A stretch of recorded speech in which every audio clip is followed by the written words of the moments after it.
We are moving in the direction of a peace process. What statements have been made? President Zelensky is being urged to visit Moscow. Obviously, he does not agree. An oil refinery is on fire in Turkey. I'll tell you why, and together we'll figure out how this happened. So Russia is putting forward new ultimatums regarding a ceasefire. What will the reaction to this be? From the United States of America? Scholz is skeptical about the ceasefire. He's the Chancellor of Germany. And Ushakov, who is Putin's aide, disagrees with what Marco Rubio said. We'll look into exactly what he said. And once again, I'll show you footage from Kupiansk-Vuzlovi, which is being widely reported on in the Kremlin, and about which Gerasimov claimed they have basically taken control. Well, let's count how many times this has happened already. So let's talk about the ceasefire. Lavrov said that the ceasefire is unacceptable for Russia. Russian Foreign Minister Sergei Lavrov stated that Ukraine's proposal for a ceasefire is unacceptable to Moscow, and he rejected one of the key conditions of the proposed agreement. This was reported by Russian media. According to Lavrov, he is not aware of the details of the bilateral security agreement between the US and Ukraine. However, he believes that these are guarantees for the same Ukrainian regime that pursues a Russophobic neo-Nazi policy. Next, I quote, "If the goal is to preserve this regime on some part of the territory of the former Ukraine and to continue using it as a springboard for creating threats to the Russian Federation, then there will be no peace in the future. Frankly, we did not expect that the Russian Federation would accept this peace. They will now look for any opportunity to reject that peace." And this also needs to be taken into account. But it should be noted that statements were also made from the Kremlin. There they commented on the possibility of a meeting between Zelensky and Putin in the United Arab Emirates. "For now, we are talking about Moscow," said Kremlin spokesperson Dmitry Peskov, responding to a question about the Russian side's readiness to meet with Zelensky in the UAE. He noted that when it comes to organizing a meeting between Zelensky and Putin, any hypothetical considerations are inappropriate. That's what the Russian media thought. Earlier, Ukraine's Foreign Minister Andrii Sybiha stated in an interview that President Zelensky is ready to personally discuss with Putin the issues of control over territories and the operation of the Zaporizhzhia Nuclear Power Plant. Well, let me remind you that negotiations have already taken place in the United Arab Emirates between Ukraine, Russia, and the United States. The next round of negotiations is scheduled for early February. As noted, these will be bilateral negotiations. Ukraine, Russia, but Vitkov and Kushner will be nearby, and if necessary, they will be able to join in, that is, to act as arbiters in these negotiations. We'll wait and see how it all unfolds. We'll see how round 2 of these negotiations, if we can call it that, actually ends, and we'll keep following it. So, what happened next? Ushakov, who is an advisor to the Kremlin, an advisor to Putin, disagrees with Rubio's statements about the claim that all issues have already been agreed upon and only one issue remains, the territorial one. He stated this in a conversation with Russian media. So what happened before that? What did Rubio say? Rubio, reporting on the situation regarding the issue of peace, said the following. "First of all, we're making good progress." Well, that's the usual story. Americans like to tell this story. And he said that all issues have already been agreed upon, except for the territorial issue. The territorial issue, we know exactly which one. Russia demands that Ukraine withdraw from the territory of Donbas. Ukraine will not withdraw because this is our territory. And here, look, there's another interesting point. What could happen? The territory of Donbas, so where are we going to mark this territory? If we're talking about the Donetsk coal basin, then that also includes part of the Dnipropetrovsk region. If we're talking about Donbas as a certain historical territory, then that also includes part of the Rostov region, the part of it. If we're talking specifically about the territory of Donetsk region, then we're not talking about the territory of Luhansk region, right? So a number of questions arise. Where exactly are we going to define the territory of Donbas, specifically Donbas itself? And isn't it possible that, for example, if we're talking specifically about the Donetsk region and then some time passes, let's say, hypothetically, we're modeling a situation, Ukraine agrees, they somehow create some kind of buffer zone, they withdraw, that's it. And then after some time, Putin will be prompted by Medinsky, the great historian, and they'll say, listen, the Donbas also includes part of the Dnipropetrovsk region, so Ukraine should withdraw from there as well. You see what I'm getting at, right? So it's a very shaky situation. We don't even know where or how we're supposed to define this at all. And the main question is this: why? Why should Ukraine abandon its own territories, which are written into our constitution and to which we have sovereign rights, and so on? I mean, what if tomorrow Putin gets another crazy idea in his head and wants something else? Come on. But the most discussed option here is this so-called buffer zone. The United States of America proposed that this zone become a free economic zone, meaning no taxes, and that investments and American companies would enter there, which would then serve as a guarantee of security for these territories. We will continue to closely observe exactly how this complex situation unfolds over time, carefully considering what specific topics will be discussed during the meetings and analyzing what happens next as the consequences begin to take shape. The story will continue to develop specifically regarding territorial issues. The next round of negotiations is already scheduled for the beginning of February.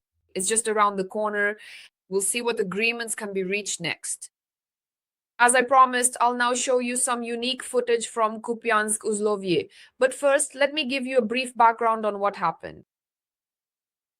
First, Gerasimov once again reported to Putin that they had captured Kupiansk-Uzlovye. This is exactly the kind of highly questionable information that even the most patriotic Russian Z channels simply didn't believe at all. In other words, these military bloggers openly criticized Valery Gerasimov for the undeniable fact that he had clearly chosen to lie to the public once again regarding the actual situation on the ground. Let's call things by their proper names. He lied once again. Russian propaganda once again reported on this victory that doesn't exist. In response, the Ukrainian military refuted this information. In particular, Roman Kovalyov, a commander in the armed forces of Ukraine, published footage directly from the center of the village, which the occupiers were not even able to storm, yet they reported that they had captured it. We have this footage, so I suggest we watch it. Good morning. Today, January 29th, 2026. I am in the center of the Kupiansky hub. Behind me is everyday culture. Close with me, Ukrposhta. Do you see me? Even without a bulletproof vest, which means that Kupiansk is a hub, reliably under the control of the armory of Ukraine. So we will make every effort to ensure that it remains so until the end of the war. Believe in the armed forces of Ukraine. Glory to Ukraine. Mom, I'm going to appear without a hat. I don't know if Roman Kovalov's mother forgave him for going without a hat, but please wear a hat, Mr. Roman. You shouldn't go outside without one. It's cold, especially with the frost. You need to take care of yourself. After all, we already have enough Russians who want us to hurry up and they want us to disappear. Yes, so you need to take care of yourself. You saw those OSINT shots, which is interesting. What does OSINT mean? Analysts confirmed that this video was indeed filmed in Kupiansk, in the hub that Gerasimov reported they had taken. There are a number of points, yes, by which it was possible to identify, because indeed, this is exactly the geolocation mentioned in the video. Once again, it proves to us that the Russians lied yet again about having captured another city, when in reality they weren't even close to it. But if we're talking about the situation at the front, we shouldn't relax here either, friends. So that you don't think everything is great, everything is fine, and you can stop donating to the armed forces. You can't. First of all, what else did I promise to say about Dnipropetrovsk region? I know people are watching us from there. I came across a message that people started canceling orders for EcoFlow, for generators, when they heard about the energy truce. I understand these people because EcoFlow is quite an expensive thing, 30, 40, 20,000 hryvnias. The same goes for generators. They're not cheap either, not just a few pennies. But accordingly, in the Dnipropetrovsk regional administration, they say that they're preparing for the worst after this because if Russia breaks this energy truce, there will be consequences. And we started today's broadcast with the president's address, and you heard what the president said. There will be programs for businesses. There will be programs for fuel compensation for generators and, as I understand it, for households as well.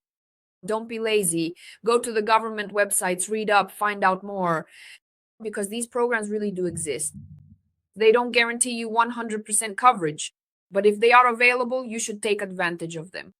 If there is a program that can help you, for example, to purchase a generator for your house or your homeowners association, and if you can actually get connected, take advantage of it, check it out, and maybe it covers 50, 30, or 20%, whatever the amount. But if you have the opportunity, please don't forget to use these programs because it will save you not only your nerves, but more than that. Now, regarding the situation at the front, they will attempt to cross and are preparing to do so. The Russians are targeting the Siversky Donets. This was reported by the 81st Separate Airmobile Slobozhanska Brigade of the Armed Forces of Ukraine. So, the report from the 81st Brigade 7th Air Assault Corps concerns the difficult situation in Dronivka. In the area of Dronivka, which is within the responsibility zone of the 81st Separate Airmobile Brigade, fighting continues. Heavy positional battles are ongoing. Unmanned systems units are conducting round-the-clock surveillance and striking enemy personnel, enemy forces. The enemy is actively amassing resources in the area of the Serebryansky forestry and in Siversk. A significant deployment has also been recorded. The number of UAV control points, which significantly complicates logistical connections in the area of Dronivka. The enemy is focusing its main efforts on crossing the Siversky Donets River. The crossing of the water obstacle is carried out over frozen sections, mostly during the hours of darkness.